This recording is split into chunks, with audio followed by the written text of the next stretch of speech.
try to fly Delta now because I'm about to lose my Delta status from flying French. Oh, Oh, yeah. I'm only going for 4 days, and you gotta maximize every minute you're there, so. 4 days straight. So everybody, this is Marlene, the founder of Orphans of 10-7, and she's going to tell us about her amazing work that she's doing.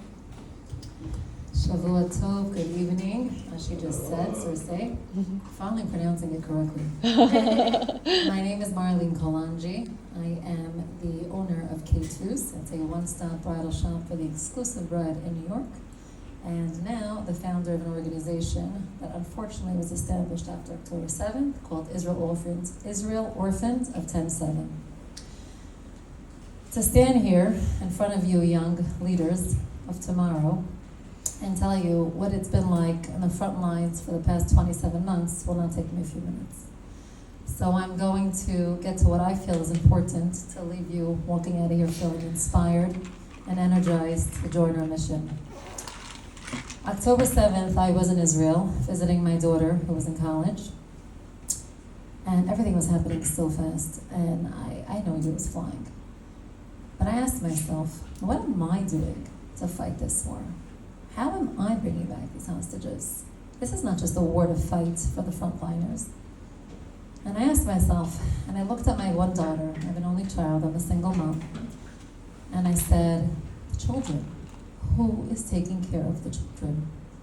What if one parent was killed tonight? What if children lost both parents tonight? Who's watching them? Who's raising them? And at that point, my wheels were spinning. I came home. How I started this organization is a whole separate story, but I'll get to the important stuff for now. I came home and I didn't sleep for 12 nights.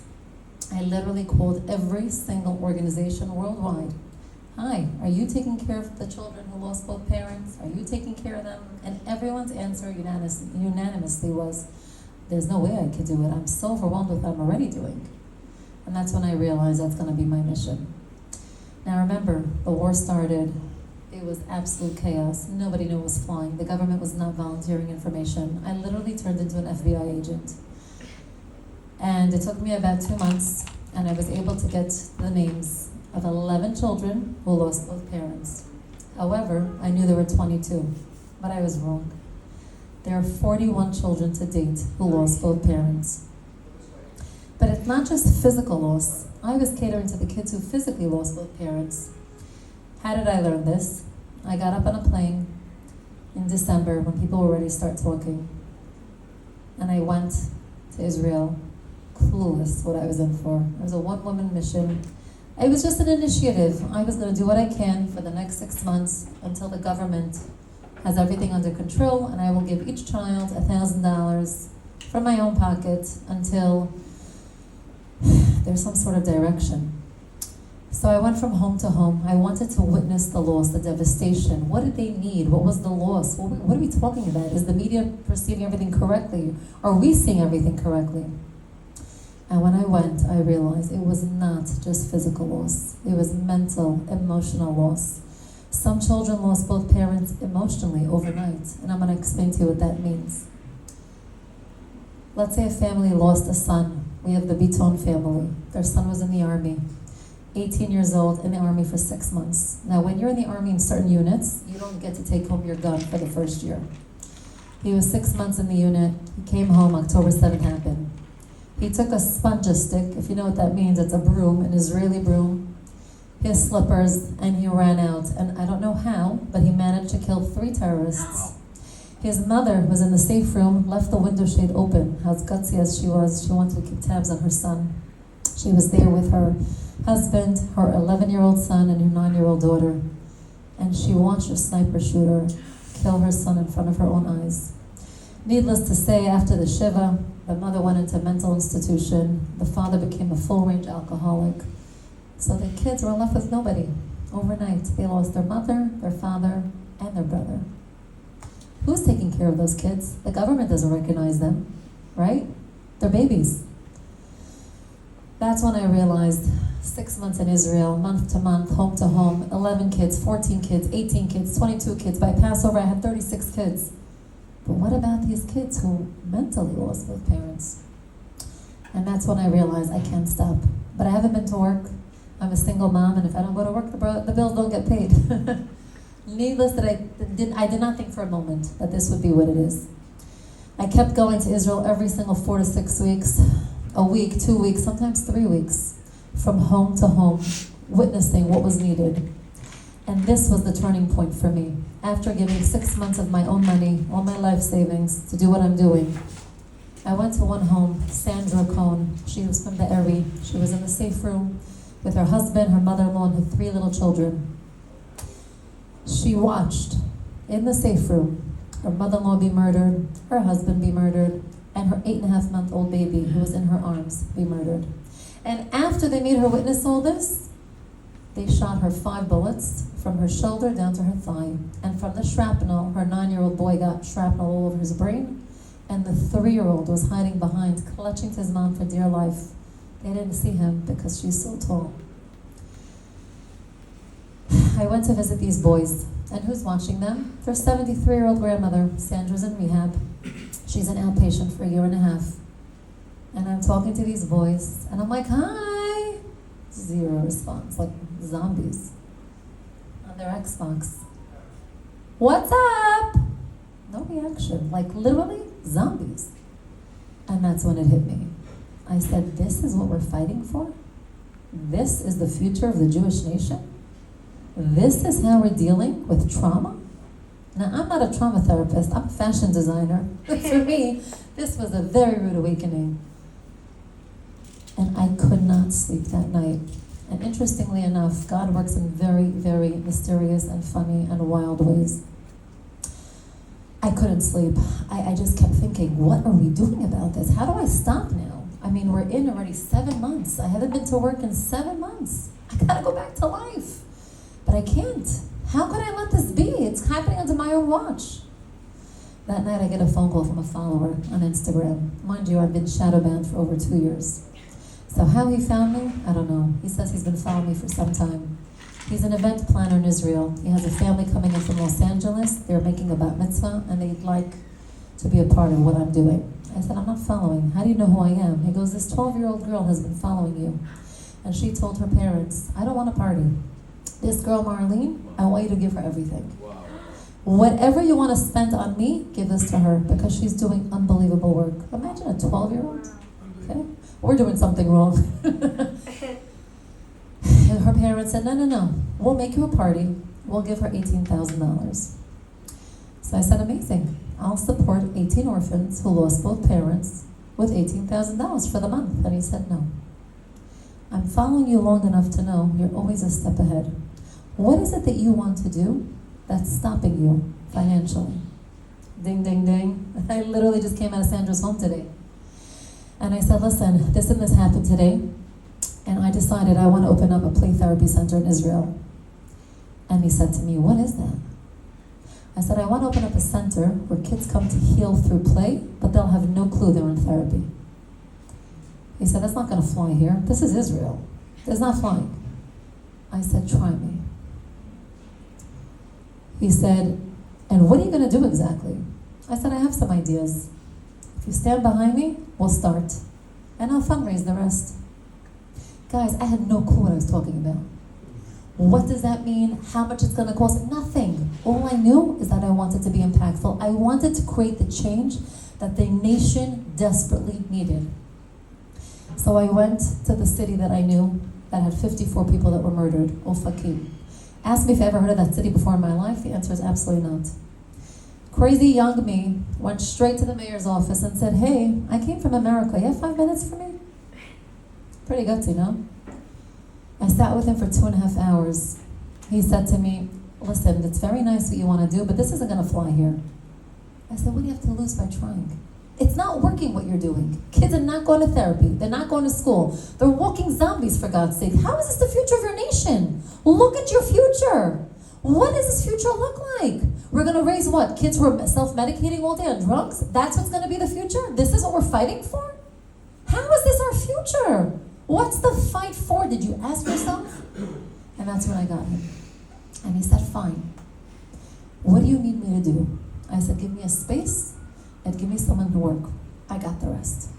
In 4 weeks, under 4 weeks, this little girl, this 12-year-old girl, her $18,000 came through, and we started Project Emma. I named it in her honor. Her parents fought me, and I said, no, I'm going to empower your child, and I'm going to show her what she can do as a young 12-year-old to make a difference. Project Emma has been open since last year, July.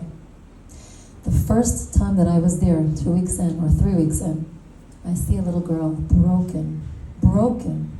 They're doing a ceramic project, and they're writing a message to the person that they lost in the flower. Again, they don't know they're in therapy. They think they're coming to hang out and have fun with their surviving parent. And I look at this kid and I said, she's broken. Now I'm a mom, thank God. So I can see a child, I can see a heart, I can see a soul. I come down to her level, I put my hand on her shoulder, and I say, hi, beautiful.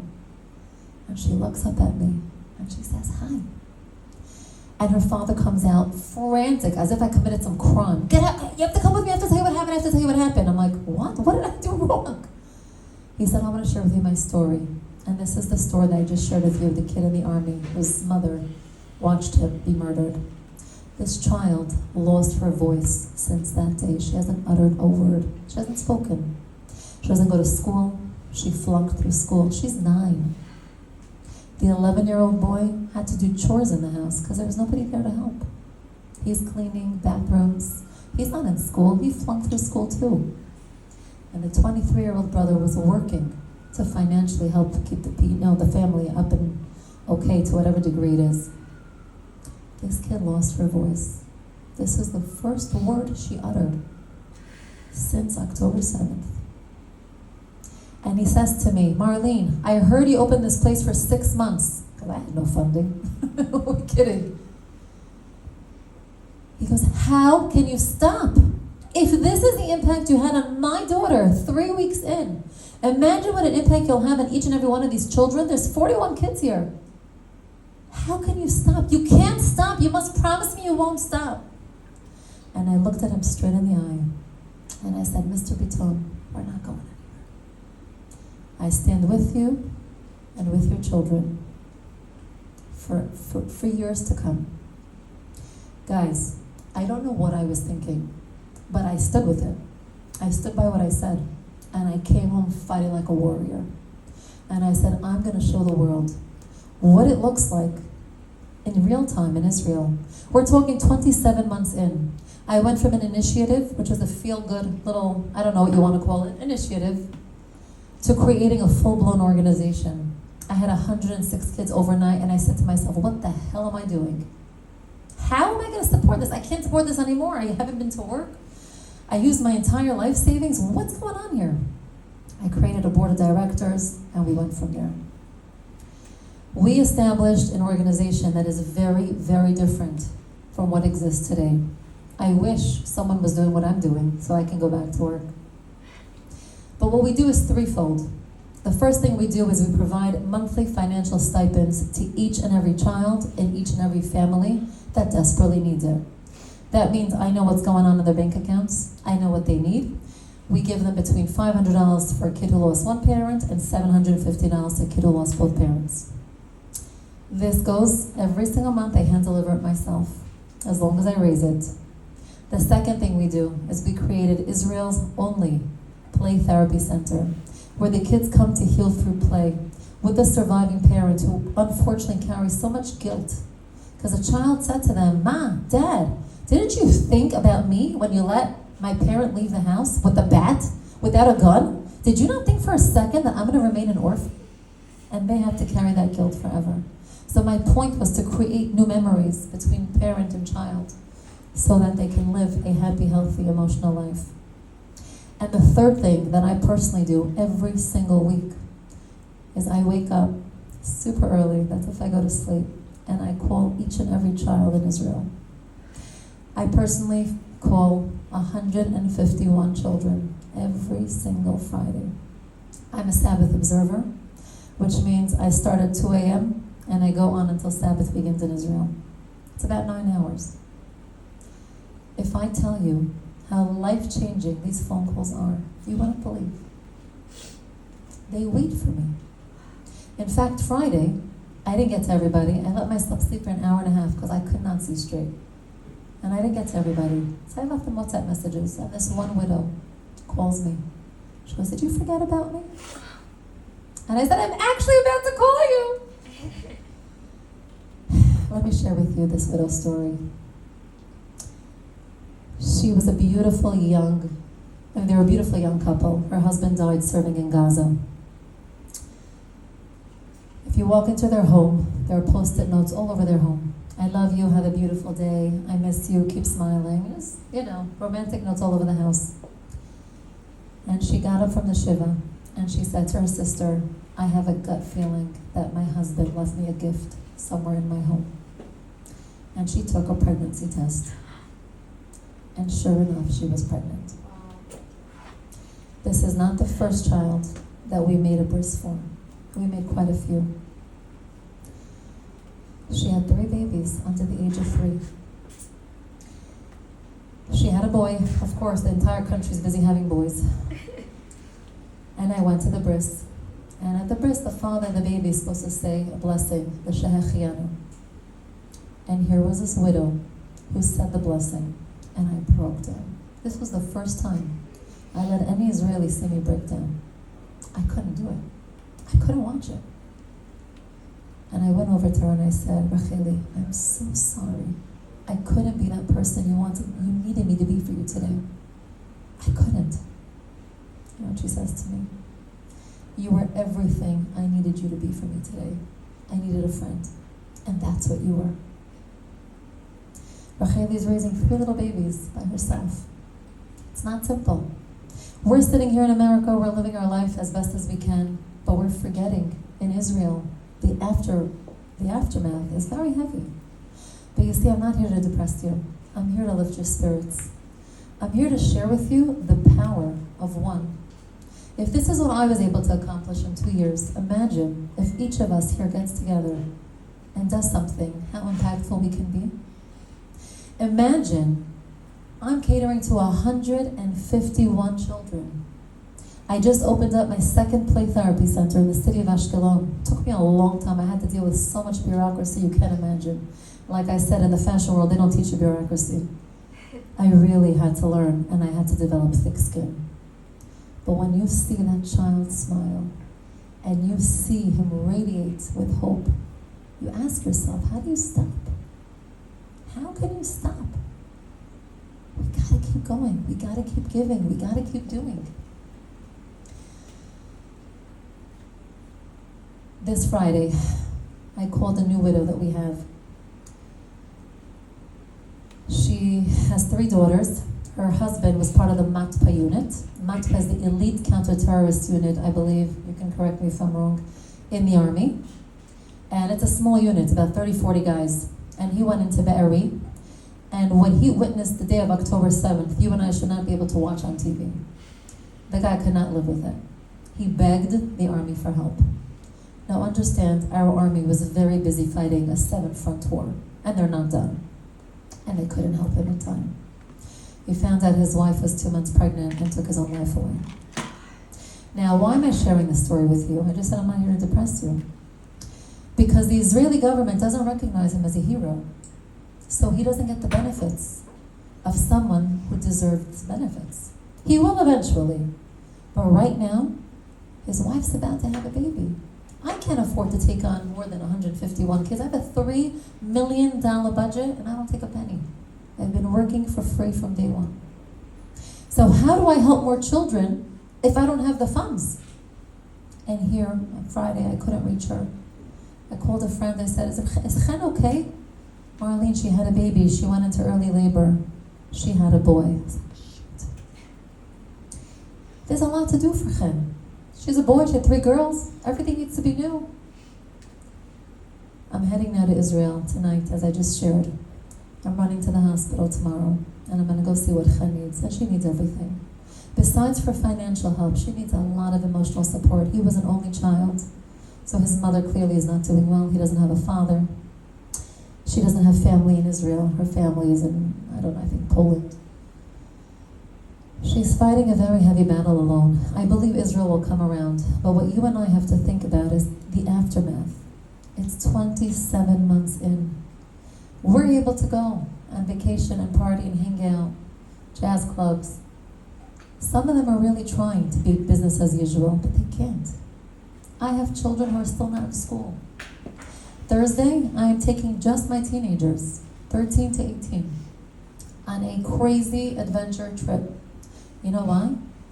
I gotta buy their love, because the next center I'm opening up is just for teens. I am opening up, God willing, in the city of Ashkelon for the next few months, a center for children to feel safe. If you knew what the drug addiction situation right now in Israel is, you'd be shocked. I went to the mayor of Ashkelon, there's 200,000 residents there, and I said, have you looked at your beach? You know how many syringes I found on your beach? He said, what do you want me to do? I said, I have a solution. He told me I'm crazy. I said, only crazy people get things done. I said, I want to open up a center with music, with art, with air hockey, with ping pong, with basketball, with anything a child needs to feel safe. That every single time he has an urge to use, he comes to us and he hangs out where it's safe. And there's no judgment. And I don't care if you're Orthodox, I don't care if you don't believe in God. You're a Jew, you belong here with us. And I will hire a therapist full-time on premises. They won't know they're getting treatment. It's a friend. That's been my technique. Hanging out with these kids in a healthy way through play, where we get them to express things on their level when they're ready to talk. And the change that we can make, I just think about it and I radiate. We just started a $3 million campaign. 2 million online, 1 million offline. I'm not going to be bored these next few months. I'm not here asking any one of you to sign a big check. I'm asking each and every one of you to take on a page. Help us sponsor a child. It costs $6,000 a year to support a kid who lost one parent. I give out $500 in Tav Zahav gift cards. Tav Zahav means it's a gift card, I'm sure you know what I'm talking about, that works in about 108 or 118 stores. And it's a very empowering way of giving money, because the parent can buy what the child needs without feeling like a beggar, without feeling like I received something. It's empowering. Why should they feel like they're getting charity? I worked very hard to get this done. But I tell you, I cannot get enough thank you messages. They love this. It makes such a difference.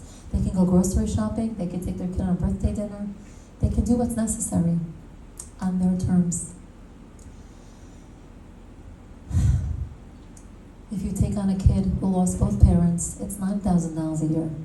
All you need to do is take on a page. You don't even have to make a dollar commitment. It'd be nice for me, so I know, okay, she's raising 6, he's raising 9, she's raising 3. It'll make my life easier. But all you need to do is share materials with others and inspire them. This is what we're doing in real time. Watch us, join us, look at Instagram. I just had a live TV interview in Israel. I've been hiding from the cameras for 2 years. I refused. This is not about me. It's about the kids. This interview went. It spread everywhere. To the point where I'm getting so many phone calls. Can we interview? Can we raise? Can we do it? It's beautiful. You, young leaders, you're much younger than me, I'm assuming, so I'm going to say young leaders. You have incredible powers. If I can do this as one person, imagine if each and every one of you joins me, what we could do. How many more children I can help? I can't stop at 151. You know why? There's over 1,100 orphans from October 7th to date. Try to digest that number. Every day I receive phone calls. Every day. To the point where I look above and I say, God, you can't do this to me. I can't live with guilt my whole life. I need to go back to my life. I'm trying to learn how to multitask.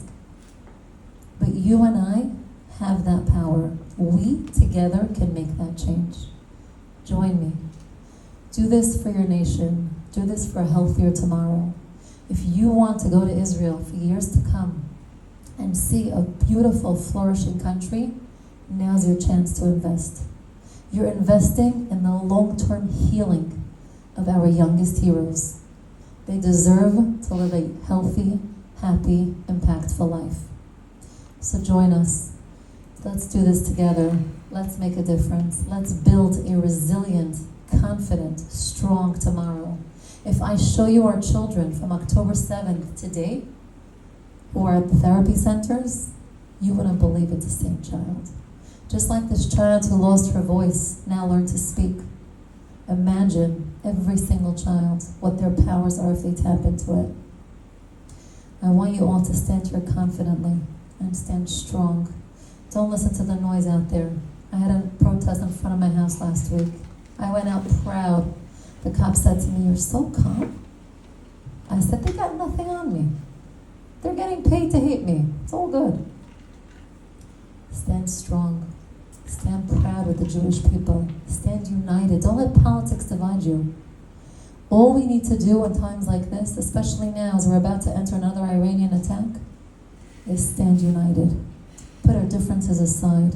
Remember, we're all the same because we're all Jews. And we are the light onto the rest of the world.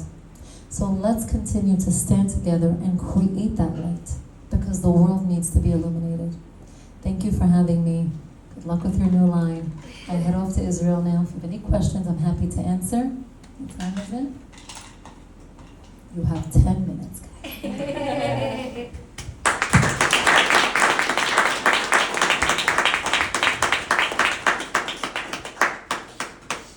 Any questions? Anybody? Did I shock you all? It's incredibly moving. Yeah, I think just Yes. inspired by what you're doing. So really my goal tonight was not to raise money. My goal tonight was to get you all inspired to realize we can't just assume the next person is taking care of things. You have to assume that it's all on you. I think the one thing I really learned during this war is you have no one to rely on. Even President Trump. He says this today, he says that tomorrow. We can only rely on one another. And if you speak to any of the hostages, I have a lot of hostage families in my organization. We have a lot of fathers that we help support.